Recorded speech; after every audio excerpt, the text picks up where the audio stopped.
Estamos en vivo desde Casa de Gobierno, escuchamos al jefe de gabinete. 20.680, que contenía cuestiones de tipo penal, han sido excluidas en esta nueva legislación, pero a su vez nosotros consideramos, primero, su vigencia, en virtud del decreto 722 del año 1999, también por la interpretación de fallos de la Corte Suprema de Justicia de la Nación, también por lo que significa la ley de digesto jurídico. Y en ese contexto entendemos claramente que la iniciativa, primero, elimina la clausura definitiva de un comercio. Segundo, elimina las sanciones de tipo penal, o sea, cárcel a quienes violan la ley. Tercero, establece mecanismos de sanciones pecuniarias más elevadas. Y cuarto, establece mecanismos de intervención judicial a los efectos de restar, disminuir o quitar discrecionalidad al funcionario encargado del Poder Ejecutivo. Por lo tanto, nosotros consideramos, y vuelvo a insistir, lo dije ayer en el ámbito de la Cámara de Diputados de la Nación, en oportunidad del nuevo informe en virtud del artículo 101 de la Constitución Nacional, que consideramos que esta es una iniciativa que, al ser excluidas expresamente las pymes, salvo aquellas que tienen posición dominante, que son muy escasas, le da una impronta para lograr un mecanismo de intervención calificada en el proceso de formación de precios en el ámbito de las relaciones de producción y de consumo. Vuelvo a insistir, el espíritu de esta norma. El espíritu de esta norma es observar el comportamiento de la cadena de valor, cómo existe la apropiación de excedentes de aquellos que tienen poder o abuso dominante respecto a otros, a los efectos de proteger los dos eslabones extremos de la cadena, al productor con precios compensatorios y al consumidor para que adquiera un bien y un servicio de buena calidad a un buen precio. La verdad es que esto tiene que ver con el espíritu que alienta este tipo de iniciativas. La Presidenta de la Nación ayer, aparte de ratificar el compromiso de la ejecución de la interconexión eléctrica, tramo norte y sur, Bahía Blanca, Mar del Plata, implica una inversión de 3.034 millones de pesos, que ayer se ha puesto en marcha claramente, lo mismo que la inversión significativa de 890 millones de pesos en talleres móviles. Este es un sistema muy interesante porque son 7.200 aulas móviles, una inversión de 890 millones de pesos que alcanza a 2.728.700 chicos. Es un sistema de aulas de sistema primario digital que ayudan precisamente a la incorporación de tecnologías de informática y de comunicaciones para estas aulas digitales móviles, que cuenta con servidores, netbooks, pizarras digitales y todas las herramientas necesarias para un sistema de interacción en términos de conocimiento. Nosotros observamos que esa es una metodología que permitirá garantizar jornada extendida, que permitirá mejorar sustancialmente la calidad educativa. También la Presidenta ayer entregó un subsidio a la Biblioteca Popular Palabras del Alma, que con mucha dignidad rechazaron cualquier tipo de aporte a los fondos buitres, mostrando claramente independencia, soberanía y un alto espíritu patriótico. También observamos nosotros que ayer la Presidenta también inauguró por teleconferencia el Centro de Distribución de la empresa de plásticos Geminelli, Sociedad Anónima en Pérez, provincia de Santa Fe, que obtuvo un crédito al bicentenario de 18,7 millones de pesos e implica un nivel de creación de empleo equivalente a 340 empleos con una propensión a seguir incrementando el mismo. Y también en Tucumán se hizo la presentación de la Red Nacional de Aulas en San Pedro de Coraliao, en provincia de Tucumán, y en los talleres móviles del Ministerio de Educación. Eso es una inversión que se proyecta para el año 2015 equivalente a 328 millones de pesos. Por último, y muy brevemente, quisiera responder con mucho respeto al titular de la Unión Industrial Argentina, Héctor Méndez.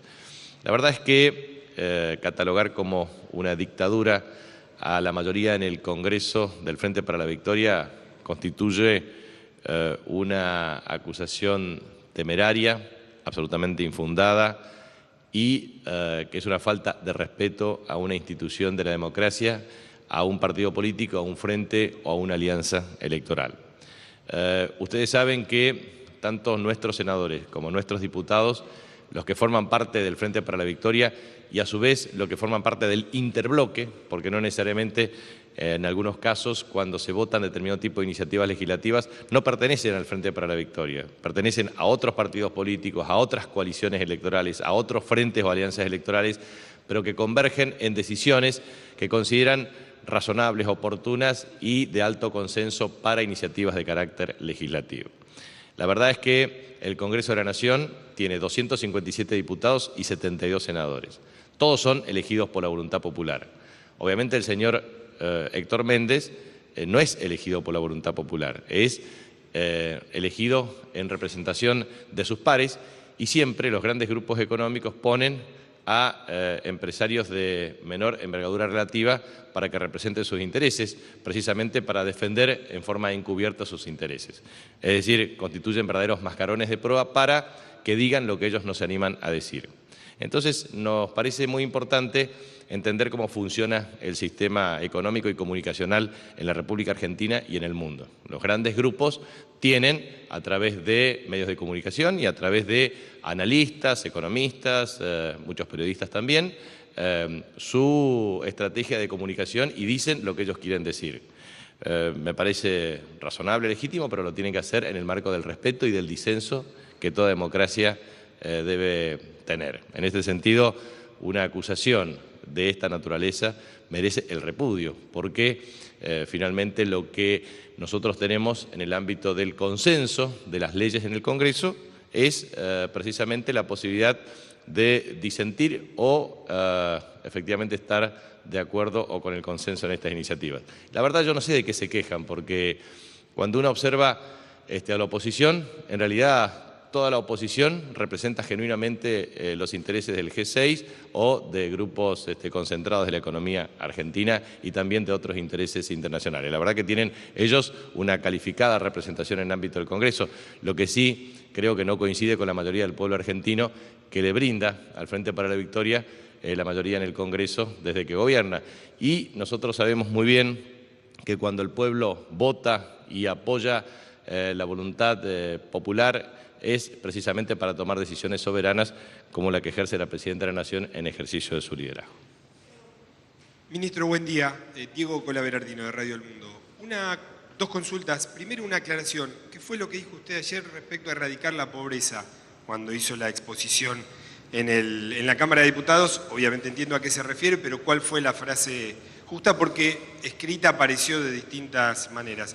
Y la segunda tiene que ver con denuncias de usuarios de luz y gas fundamentalmente con aumentos que superan el 600%. Si el gobierno ha tomado intervención, si está siguiendo el tema o si esto tiene que ver con un aumento en el consumo de cada una de esas facturas o que se han hecho facturaciones indebidas. Respecto al tema de consumo de gas, como usted sabe, el sistema de incentivos era que quien disminuía el consumo tenía un tratamiento equivalente desde el punto de vista del sostenimiento de tarifa. Por lo tanto, es, primero, un incremento notorio del consumo. En segundo lugar, es necesario comparar cualquier evolución desde el punto de vista de la tarifa de gas respecto a, primero, salario mínimo vital y móvil, que supera el 2000%, lo mismo que el haber jubilatorio mínimo. 2.389% en el caso de salario mínimo vital y móvil, cerca de 2.038% para el caso de haber jubilatorio mínimo, y también podemos tomar la comparación del incremento de salarios en el promedio de paritarias de las últimas 1.650. Por lo tanto, nosotros observamos claramente que la evolución de las tarifas ha tenido un fuerte componente de subsidio por parte del sector público. En ese contexto, nosotros observamos que cualquier tipo de variación de tarifa tiene que ver con el consumo, porque la relación inversa mantenía la tarifa, es decir, y para ser concreto, la persona o el usuario o el consumidor que consumía menos tenía la misma tarifa. Entonces, el incentivo era observar claramente que para la República Argentina significaba un ahorro en divisas, el ahorro por parte del consumidor. Ahora, si efectivamente existe más consumo, naturalmente eso tiende a generar un mayor nivel de facturación desde el punto de vista del consumo de gas. Entonces, vuelvo a insistir con esta cuestión, porque se trata de de más consumo en vez de tener menos consumo. Segundo, porque se trata también de una evolución de la tarifa que es sustancialmente inferior respecto al salario mínimo vital móvil, haber jubilatorio y o cualquier otro tipo de salarios o ingresos. Y en tercer lugar, entendemos claramente que es la metodología adecuada para que los incentivos sean correctos, es decir, que el ahorro energético también se traduzca en mejoramiento del impacto fiscal. La palabra del jefe de gabinete en su habitual conferencia de prensa en la Casa Rosada.